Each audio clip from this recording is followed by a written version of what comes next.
हाँ, मैं कहूंगी कि हमारी न्याय व्यवस्था बहुत लंबी चलती है and it is said that justice delayed is justice denied. तो जब लेट होता है किसी भी चीज में तो एक तरीके से उसका प्रभाव कम हो जाता है। सवाल उठ रहा है पूरा बिहार पर कि एक बच्ची को किस तरीके से बर्बरता से रेप किया गया, उसके बाद फिर उसे मारा गया, और ऐसे दरिंदे फिर ये जेल की सलाखों में है। लेकिन सवाल उठता है, पूरा बिहार पूछ रहा है कि बिहार में ऐसा कब तक होता रहेगा। महिला मोर्चा से है मैम, क्या नाम हुआ मैम आपका? मेरा नाम है डॉक्टर ममता रानी। जी ममता जी, ये घटना को जिस तरीके से पूरा बिहार सन्न है देख करके, क्या लग रहा है? देखिए, बहुत ही स्तब्ध कर देने वाली घटना है, बहुत ही शर्मनाक, बहुत ही निंदनीय। और मैं ये कहूँगी कि ऐसे लोगों का सामाजिक स्तर पर भी बहिष्कार ही नहीं हो बल्कि ऐसे लोगों को पुलिस में दे देना चाहिए था। पहले जब ऐसी छोटी छोटी गलतियां होती हैं और हम माफ़ करते चले जाते हैं तो ये एक बड़ा रूप ले लेता है। मैंने पूरी चीज़ों को सुना है और मुझे उस माँ बाप की कोख पर भी लानत भेजने का मन करता है जिन्होंने ऐसे दरिंदे को जन्म दिया। हमारे बच्चे क्या करते हैं, कहाँ जाते हैं, क्या उनकी आदतें हैं, हम लोग ध्यान नहीं रखते और एक दिन वो समाज के लिए इतने बड़े अभिशाप के रूप में सामने आते हैं। रही जहाँ तक सरकार की बात, तो सरकार कोई व्यक्ति नहीं है, सरकार एक सिस्टम है और इस सिस्टम के हम सभी पार्ट हैं। और सिस्टम में जो जंग लगा है उसको छुड़ाने की कवायद हो रही है। सरकार ने तो त्वरित एक्शन लिया, आरोपी की गिरफ्तारी हुई, उसके बाद जो पीड़ित परिवार के लिए किया जा सकता है वो तमाम कदम सरकार उठा रही है। अधीक्षक बर्खास्त हुए चिकित्सीय लापरवाही में, पुलिस अधिकारी सस्पेंड हुए हैं। ये तमाम चीजें जो सरकार के स्तर से हो सकती हैं वो हो रही है, लेकिन हमें थोड़ा एक सिविल स्तर पर भी जो एक सामाजिक अपनी सोच भी विकसित करनी होगी। और ताना बाना, क्योंकि हम मान के ये चलते हैं और ये सच भी है कि हर घर में पुलिस बिठाई नहीं जा सकती है। सवाल ये होता है मैम कि ठीक है, अभी सस्पेंड की गई, अभी जांच चल रही है, अभी इंक्वायरी हो रही है, पहले क्यों नहीं हुआ जो इस तरह की सिचुएशन को ठीक किया जा सकता था? पहले क्यों नहीं? पहले से जानकारी का एक अभाव, दूसरा मैंने इसीलिए कहा कि समाज के लोगों को थोड़ा सतर्क एक्शन करता है, ऐसा क्यों?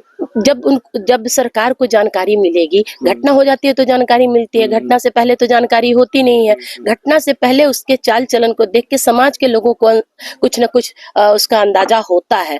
तो ऐसे पर एक सिविल सोसाइटी बहुत जरूरी है जो इन चीजों को, यदि कोई ऐसा संदिग्ध चरित्र का है तो उसको निकाल बाहर किया जाए, उसके माँ बाप को ये सजा दी जाए बाय काट के कि आप समाज में नहीं रहिएगा अगर आपका बच्चा ऐसा करे। कुछ हम सारी जिम्मेदारी सिर्फ सरकार पर छोड़कर बैठ नहीं सकते। सरकार की भूमिका घटना होने के बाद ही शुरू होती है। कहीं तो अपनी बहन या अगल बगल की बच्ची गांव में उसको भी नहीं छोड़ता था। जो दरिंदा ही है उसके भाव का, उसके मनोस्थिति का क्या कहना, वो निसंदेह दरिंदा है। जो 11 साल की बच्ची जो हमारे घर में खेलती कूदती है, अभी छोटी होती है, जब उस पर उसको दया नहीं आई तो वो राक्षस है, वो मनुष्य है ही नहीं। और कोई मानवाधिकार संगठन कोई भी हो, उसको उस पर बोलने का कोई राइट नहीं है। ऐसे लोगों को तो समाज में रहने का कोई हक नहीं है। लोग कहते हैं फांसी गलत चीज है, ये तो जीते जी पूरे परिवार को उसने फांसी दे दी है।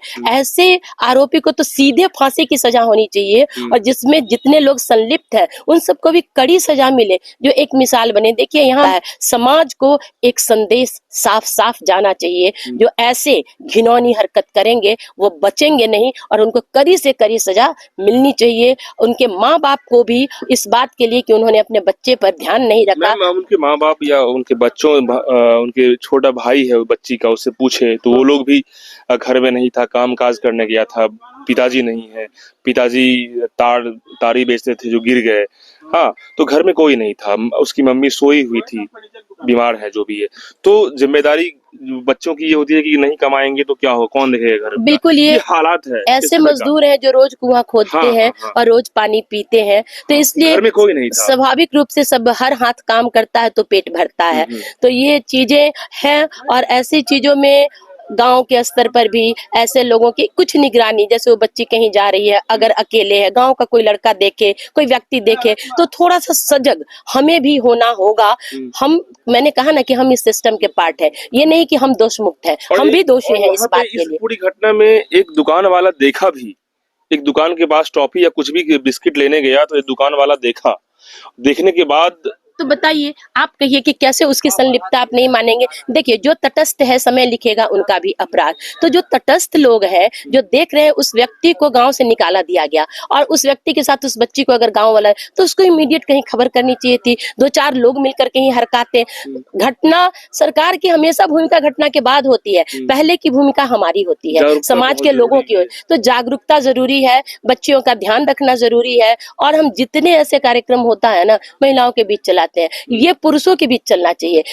बच्चों को ये बताना चाहिए कि तुम अगर ऐसा करोगे तो क्या तुम्हारा हश्र होगा, तो मैम, इसलिए कड़ी अब सजा। ये सवाल ये भी हो जाता है कि आखिर कब तक हमारे बिहार के ऐसे बच्ची ऐसे लोगों के शिकार होते रहेंगे, कब बिहार संभलेगा? ये देखिए, हम लोगों के बिहार लिए बहुत जरूरी है। कई करोड़ लोगों से बना है, अच्छे लोग भी हैं, बुरे लोग भी हैं, इस समाज के सभी अंग हैं। तो एक चीज आप जानिए कि जब अच्छाई होती है तो बुराई होती ही है, ये आनुषंगिक है। तो बुराई है समाज में, उसको दूर करने के लिए हर स्तर से प्रयास हो, सरकार के स्तर से हो, समाज के स्तर से हो, शिक्षा संस्थानों के स्तर से हो, ये चेंज एकाएक नहीं आएगा। क्योंकि और देखिए शिक्षा मैम, बहुत बड़ा कारण है। बिल्कुल पढ़े लिखे लोग नहीं है तो उनको पढ़ाई लिखाई हो, उनके हाथ को काम दिया जाए, ये चीजें जरूरी है जिस पर सरकार काम कर रही है। लेकिन परिवर्तन आते आते आएगा, सबसे बड़ा परिवर्तन हमारी सजगता और जागरूकता आपको से लगता आएगा। नहीं कि मैम ये घटना सिर्फ एक रेप की नहीं है, आए दिन रोज होते रहते हैं? 5 साल की बच्ची, 8 साल की बच्ची, 11, इस तरीके के रेशियो की जो बच्चियों का जो है, ये हाईलाइट मुद्दा हुआ है, इसलिए लोग जान रहे हैं देखिए, पीएमसीएच की यहाँ पे लापरवाही से। हाँ, बिल्कुल।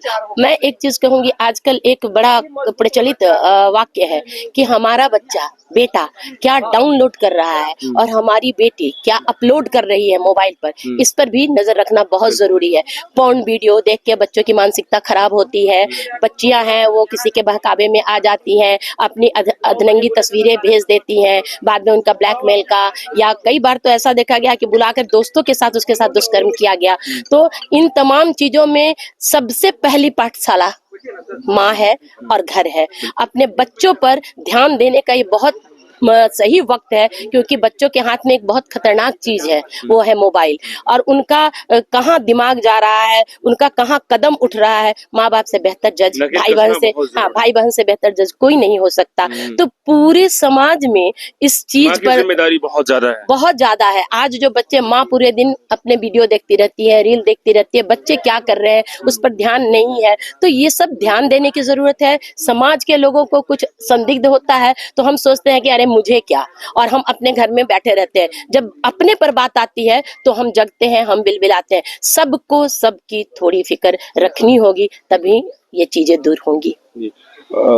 थोड़ा सा मैम, ये बक्सर जो अहियापुर कांड है,